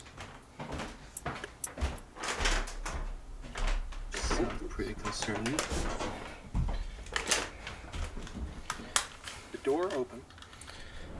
Beyond them lies a space that feels wrongly large, carved into the station's core. The vault chamber stretches outward in a wide circular antechamber, walls layered with reinforced alloys, entry seals, and a ribbed structural brace that resembles the inside of a colossal ribcage. Frost clings to the metal in uneven patterns, blooming and retreating as the walls themselves are breathing. The air is oppressively cold, dense enough to taste. Each breath fogs instantly and lingers longer than it should, hanging in place before slowly dispersing. Every sound, boots, armor shift, your heartbeat, and now the closing of the airlock behind you feel lightly delayed, as though the room is deciding whether or not to acknowledge the sound. Oh no, we're Resonance. desynced. The resonance and the hum that Dr. Bruce Tracy was talking about, here it's no longer background noise. You feel it. A deep, subsonic vibration thrumming from the floor up to your bodies, to your bones, teeth, out through your hair. Settling somewhere behind the eyes. It isn't loud, but it's constant, steady, patient, and it feels impossibly old. Your instruments in your hands flicker and recalibrate without you touching them.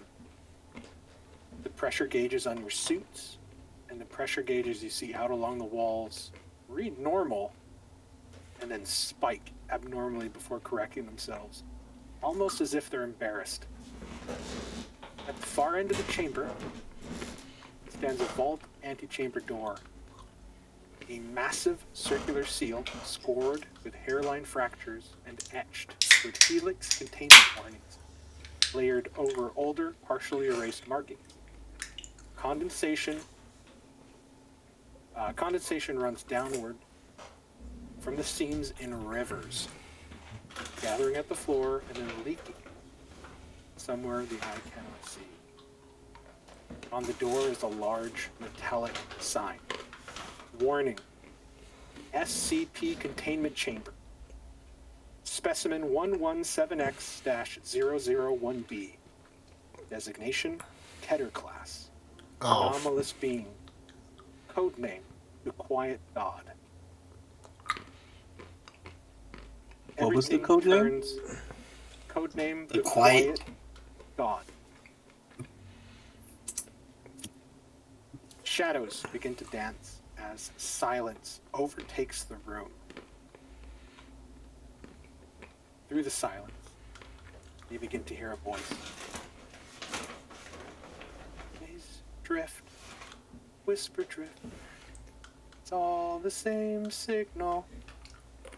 Amplitude wants to be heard. It's humming under the floor, under everything.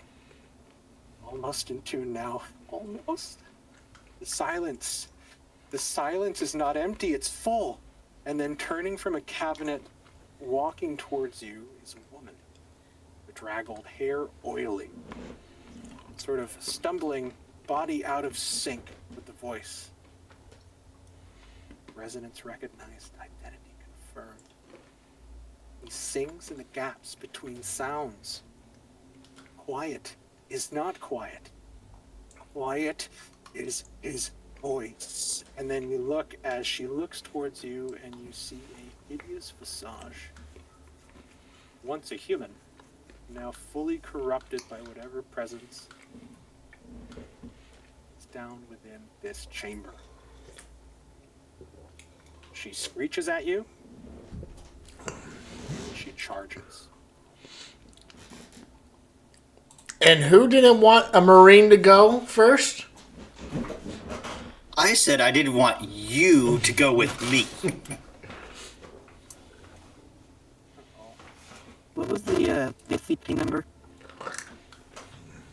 SCP specimen 117X001B. It is a 17X. designated. It is Is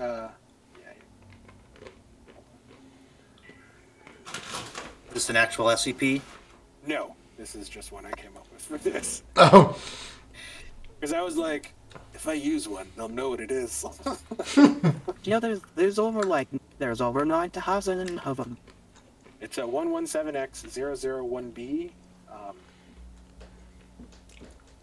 It is a Keter class ranking, and I believe, according to the SCP Foundation, Keter class SCP objects are anomalies that are exceedingly difficult to contain consistently or reliably with containment procedures often being extensive and complex.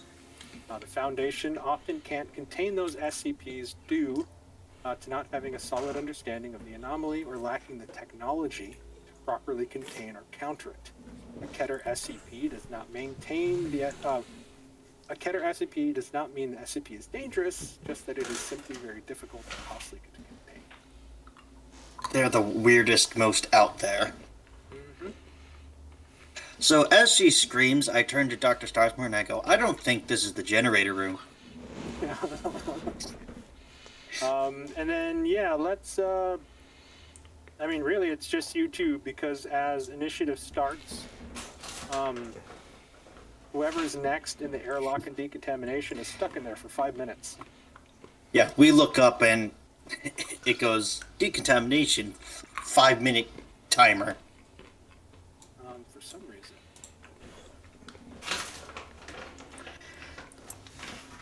Oh, it's because, hold on.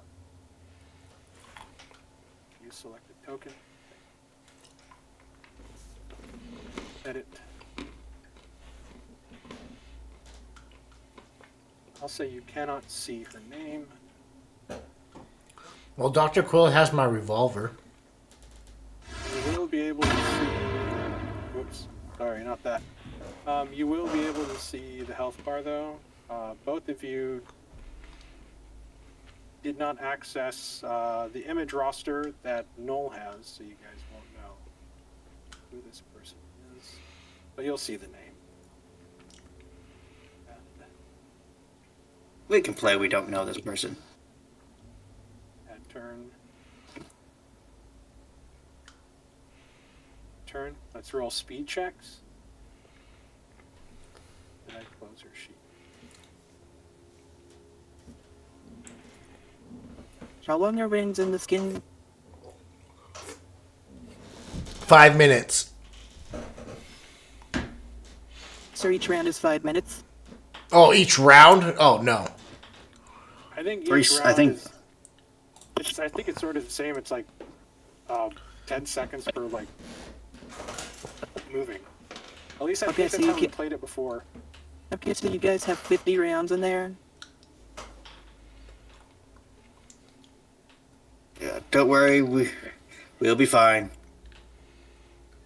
Should I, if the salvage drone, would that be on a separate turn or just? You don't have anything equipped to it that is used for combat.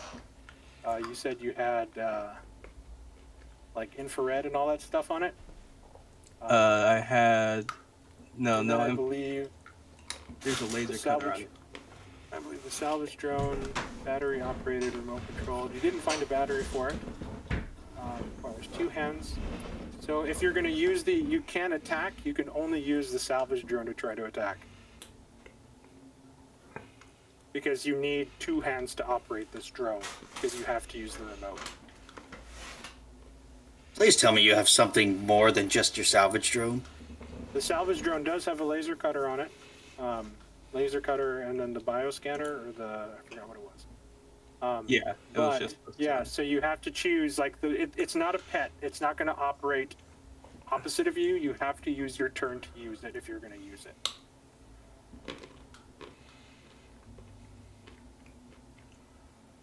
So, Mark, is the initiative like 1.0? Yes. It's going to change every round unless you guys want to keep it static.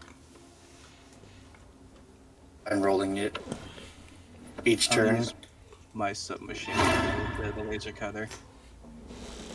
Dr. Stars. I see 2 whispers. I had to delete one. Oh. Dr. Stars more. And we will descend. So yeah, if you guys want to roll every round, we can do that. Also, is it the succeed and fail? Those who succeed go first, those who fail go after? Yes. And since nobody succeeded, it's just going to be in the order we go. So Dr. Starsmore, this sort of horrific-looking creature is beginning to sort of frantically and almost maniacally run at you.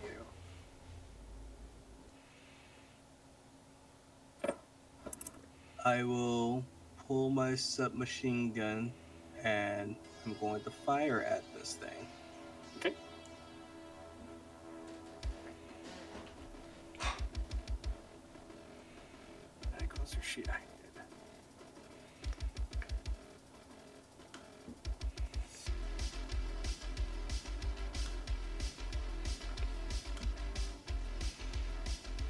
Okay, so you do miss.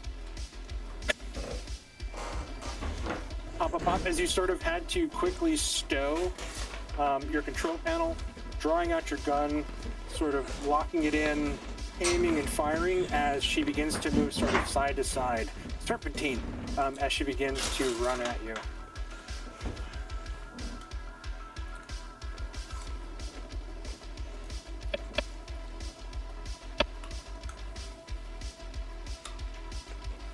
Try and put more space and not get in the spot where I'll get pinned. So almost using sort of like a diversionary like tactic, you shoot your gun and you move off to the side, and you watch as she pulls out something from her pocket, and she begins to charge at you, Dr. Quayle. The closer you get, it almost looks like a fork, and you realize that she's attacking you with what looks to be a tuning fork with like shaved down points in the tip. As she runs towards me, I'm just like, "We're from the company. We're the recovery team. Please respond if you're cognizant. We've already had our sergeant kill one of you." And then as you sort of finish, she gets up, she gets ready to stab you, and you hear her sort of yell, "You carry the noise inside you! He doesn't like the noise!" And she's going to attempt to stab. Hello? Get away! I don't know what you're talking about, you crazy pig. I'm just doing my job. That hits. She's going to stab you for 4 points of damage. Does the hazmat suit mitigate anything? The hazmat suit We're going to scroll up. has an armor of 5. Okay, so she doesn't pierce it as the sort of the fork hits and sort of slides away. You do feel the impact of it. Holy shit, this lady means business, and she's not listening to you at all. And again, you sort of look at her face, and it is like pockmarked and almost rotten. Her eyes are kind of glazed over. There's this sort of like infected kind of eruption going on with her.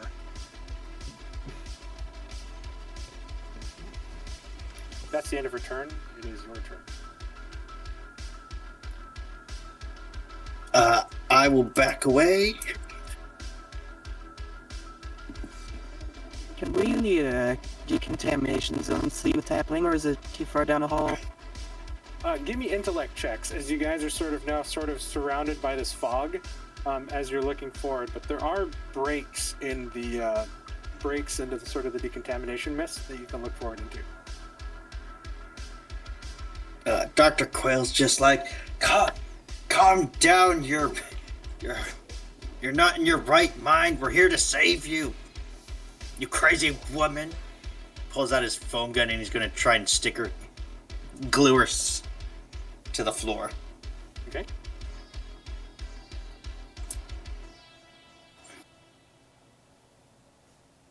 Nope.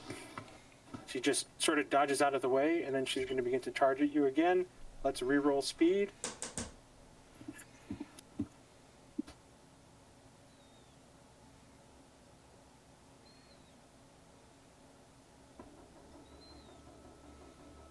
Dr. Starsmore, that is a critical failure.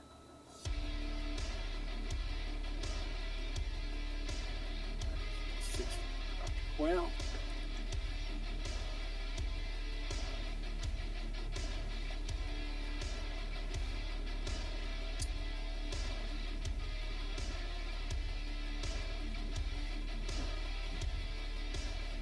Mia, as you sort of move forward after you see sort of a flash, you run forward and press your head in as you see this sort of crazy, bedraggled woman charging, something raised in her hand, pass in front of the hallway.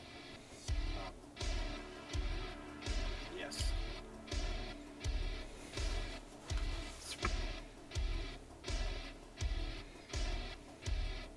Dr. Anna Filbert will...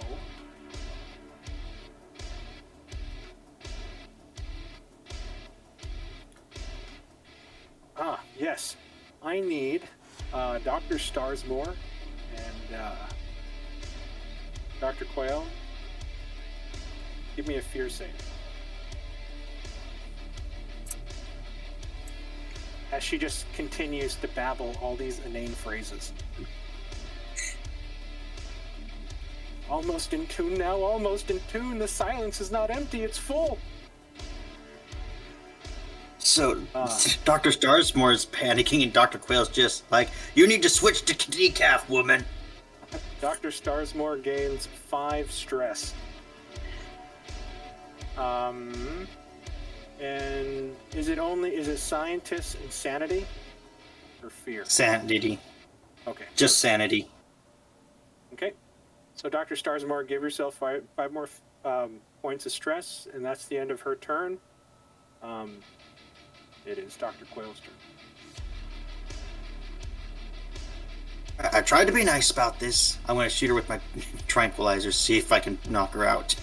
Okay. Mia, you punch the wall, and you seem to knock a panel inside loose, exposing what seems to be wires and some sort of control unit. 36 misses again as she sort of dodges. She is, like, ridiculously quick. So hard to gain a beat on.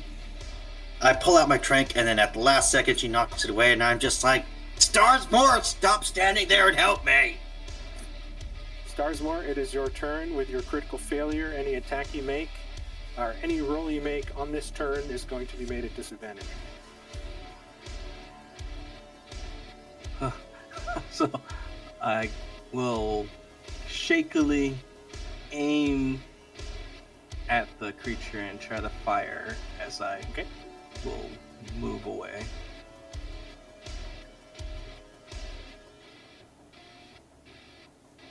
I like this spray and pray. Dr. Starsmore. Ooh, that 15 would have been great. But with a 50 you miss. And luckily nothing bad happens off of that disadvantage. Go ahead and move. And your movement is your speed. I think that was 1.0. I think it's like, no, that's, close is 30 feet and whatnot. Oh, that's right. You can move up to close. Yeah, I think we said that it's like D&D, it's 30 feet. Okay. All right. Where would you like So to move, Dr. Starsmore?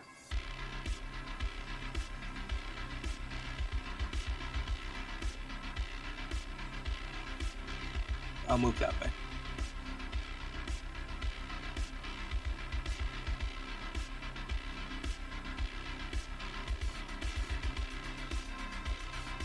Okay, let's reroll speed.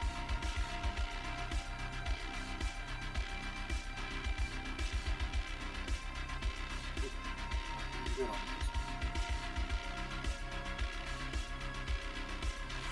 this. 7, 6.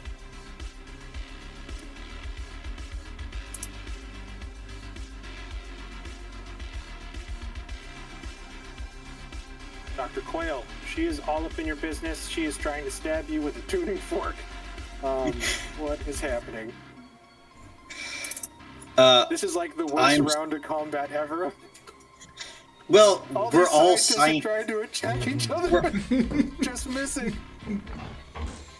Yeah, she's got a tuning fork. I'm trying to tranquilize her, and Starsmore's just spraying bullets everywhere. It would be funny if it wasn't horrific. I'm gonna try not. Before your turn, Dr. Quayle. Mia, again, you punch. Panel opens.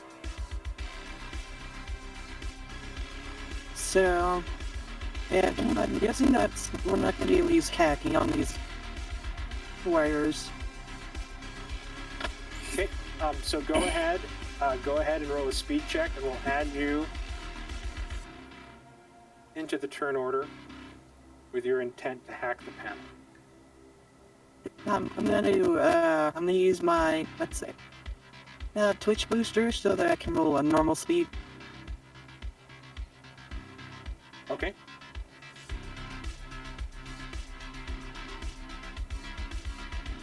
It still failed. It's okay.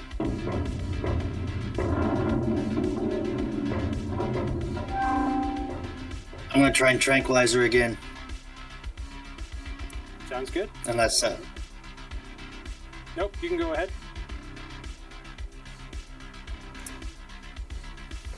it's her.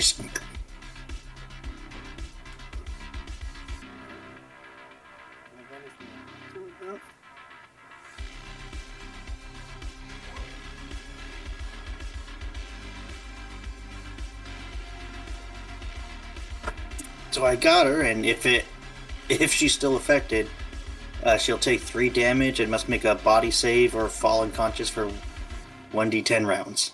Okay, she is going to use her instinct to make the body save. She doesn't have anything that can help her with this specifically, so here's her instinct. She fails. So she will take 3 damage, and she will fall unconscious for... Go ahead and roll the 1d10 for me, Dr. Quayle. I always forget about that. So she falls unconscious pretty much as you sort of point blank just jab her in the fucking neck with that thing as you begin to like back up at her, and she's like swiping at you, and then she begins to mumble, and then she drops the tuning fork, and then she just sort of falls right on her face. You hear the bones slap against the stone of the floor. We are out of initiative. Just give me a hacking check, Mia, really quickly, as you're just trying to speed up this decontamination process now to get through.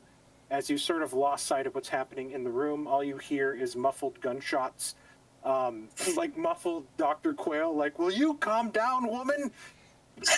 So I said hacking, but Morris is the one who's hacking. Can I still have him do the hacking check? Yeah, absolutely. That's why I gave you the option, because I thought you had Morris with you. Yeah, he's always up my sleeve. So Mark, Dr. Quayle good. Jabs her in the chest.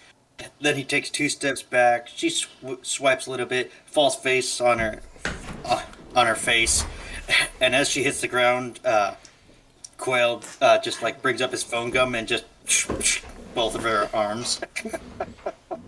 That works for me. That's perfect. Dr. Starsmore, you were over there just taking a deep breath, like, what just happened? Meanwhile, Dr. Bruce, or Sergeant Bruce, you look at Mia now